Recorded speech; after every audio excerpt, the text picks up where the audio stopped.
Everyone, sigma education point में आप सभी का स्वागत है।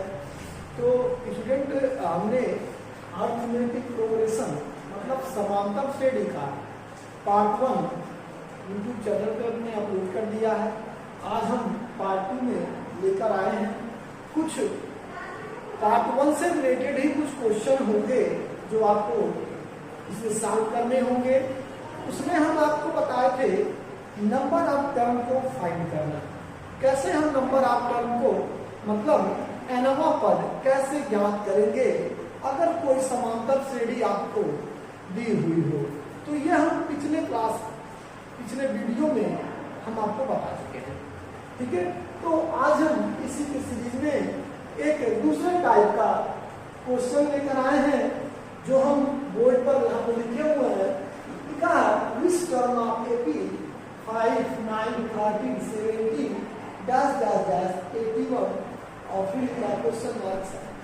इसको एपी में कहते हैं कि समांतर श्रेणी 5, 9, 13, 17 का कौन सा पद 21 होगा।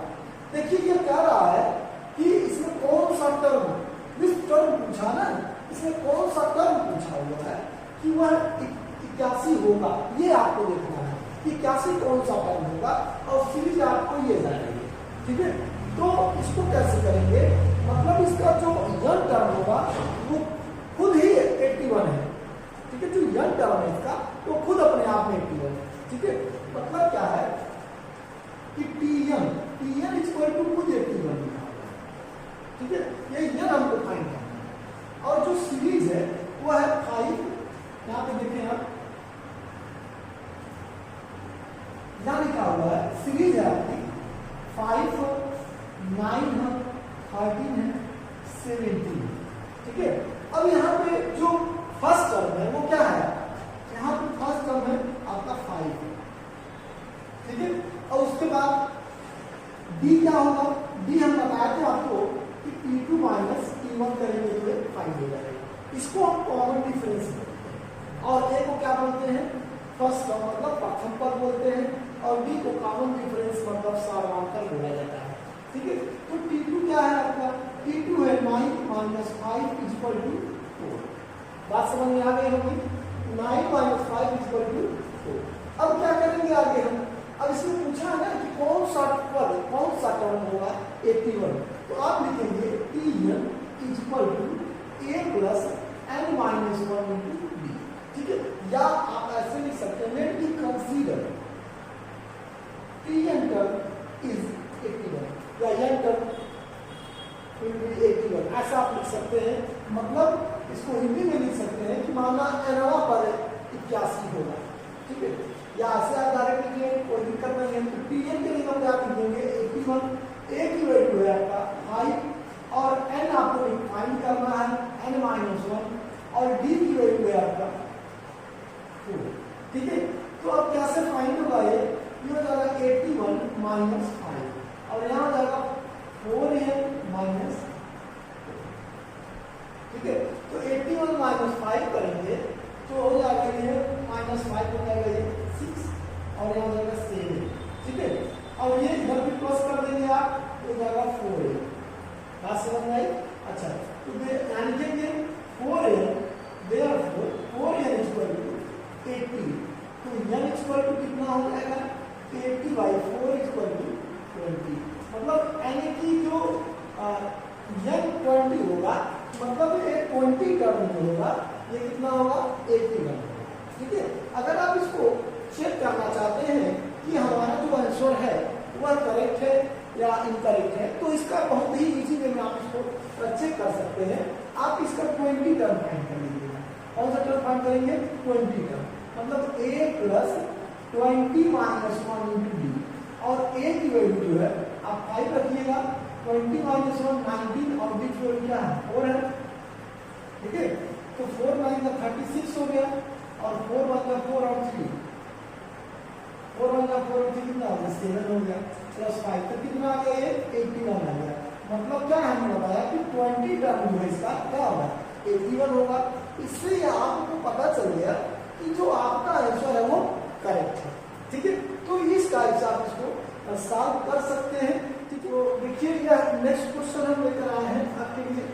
लिखा हुआ है कि which term of AP 3, 15, 27, 39 will be 120 more than its 21st term। मतलब क्या है, इसमें ये कह रहा है कि 20 इस जो सीरीज दी हुई है इसके 21 टर्म से अगर कोई नंबर 120 मतलब 21st टर्म से अगर कोई नंबर 120 मोर देन है तो वो कौन सा नंबर पॉसिबल होगा, वो कौन सा नंबर हो सकता है। मतलब इसको हिंदी में पढ़ते हैं समांतर श्रेणी 3, 15, 27 और 39 के 21वें पद से 100 अधिक कौन सा पद होगा। तो कैसे हम इस चीज को जानेंगे, तो सबसे पहली बात यह है कि पहले हम इस जो सीरीज दी हुई है, जो समांतर श्रेणी दी हुई है, जो अर्थमेटिक प्रोग्रेशन की सीरीज दी है, वहां से हम आप 121 टर्म आप फाइंड करेंगे। 21 टर्म फाइंड करने के बाद आप उसमें 120 ऐड कर देंगे। जो नंबर आएगा उसी के अकॉर्डिंग आप फिर नंबर आप टर्म को फाइंड करेंगे। ठीक है, तो आइए हम इस क्वेश्चन को सॉल्व करके दिखाते हैं कि कैसे ये सॉल्व होगा। ठीक है, तो देखिए कैसे होगा। सीरीज है आपकी 3 है, 15 है, 27 है और 30 है। तो सबसे बड़ी बात यह है कि इस सीरीज को आप देखेंगे कि यह एपी में है या नहीं। तो क्योंकि समांतर श्रेणी लिखा हुआ है, इस क्वेश्चन में लिखा हुआ है कि टर्म ऑफ एपी, तो इसमें क्लियरेंस है कुछ निकालने की जरूरत आपको। ठीक है, तो अब यहाँ पे जो फर्स्ट टर्म होगा वो क्या है, 3 है। अब डी क्या है, डी मतलब होता है कॉमन डिफरेंस, मतलब सार्वधातुक। वो क्या होगा, लिखा 15 माइनस 3 कितना हो जाएगा, ये 12 हो जाएगा। ठीक है, तो अब हम क्या कहें आपसे कि 21 पद से मतलब 21 टर्म से 120 टर्म 120 नंबर अगर अधिक है कोई सीरीज, तो वो कौन सी सीरीज होगी, वो जो नंबर है वो कौन सा होगा। ठीक है, ये आपको बताना है। तो देखिए क्या होगा, जैसे सपोज करिए ये यहाँ पे आप 21 टर्म पहले फाइंड कर लीजिए। तो जब 21 टर्म आप फाइंड करेंगे तो कैसे होगा। ठीक है, देखिए यहाँ पे लिखेंगे आप 21 is equal to a plus n minus 1 into d. अब a की जो वैल्यू होगी वो आप यहाँ पे पुट कर दीजिएगा। ठीक है, अब n की वैल्यू है 21। ठीक है, 21 माइनस 1 और d की वैल्यू क्या मिलेगी आपको, d की वैल्यू होगी आपकी 12। ठीक है, यहाँ 12 हो जाएगा।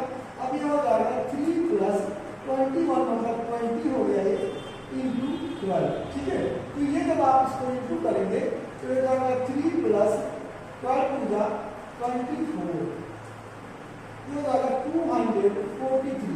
मतलब क्या होगा कि जो 21 टर्म होगा वो कितना आएगा आपका, जो 21 टर्म होगा कितना आएगा 243। अब एक चीज का आप ध्यान देंगे कि 243 है ये, तो कैसे फिर इसको आप आगे सॉल्व करेंगे। अब हम क्या करेंगे, इस 243 में 120 हम ऐड कर देंगे। क्यों ऐड कर देंगे, क्योंकि इस सीरीज में लिखा है विल बी मोर देन, मतलब क्या है कि जो 21 टर्म है उससे कोई 120 नंबर 120 नंबर जो है 120 कोई नंबर है वो ज्यादा है। ठीक है, तो वो फिर कौन सा टर्म होगा ये आपको देखना।